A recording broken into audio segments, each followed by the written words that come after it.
Two people were killed in heavy fighting in the Central African Republic's capital on Sunday. Clashes erupted in Bangui as voters cast their ballots in a constitutional referendum seen as crucial to restoring stability. Here's Clementine Logan with more. Heavy fighting broke out Sunday in a Muslim neighbourhood of the capital Bangui known as PK5. Gunfire and explosions were heard soon after United Nations peacekeepers moved in to protect poll workers and residents who'd been prevented from voting in a constitutional referendum.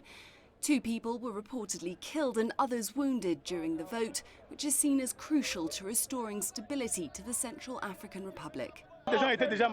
Plenty of people had gathered in front of the school, but those who don't agree with the constitution and say we shouldn't vote started firing missiles. Shots were fired, people were afraid and returned home. There were complaints of a lack of ballot boxes and security, but in spite of the dangers, many turned up to cast their vote, a move praised by the head of the UN peacekeeping mission. We are determined to put an end to the acts of these saboteurs, and I am confident we'll succeed. From now on, we'll have the full collaboration of the people who have spoken out today. Before, out of fear, they may have felt the need to protect these saboteurs. But today, they've told us they are ready to break the chains of oppression.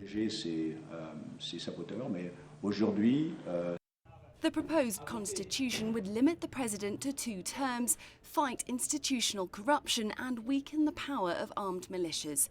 Some factions of the mainly Muslim Seleka force, as well as supporters of the anti-Balaka Christian militia, had threatened to block the vote. The referendum is seen by the international community as a test run for presidential and parliamentary elections due to take place on December 27th. They've been described as make or break. It's hoped the polls will end more than 2 years of conflict between Muslim and Christian militias. Clementine Logan, CCTV.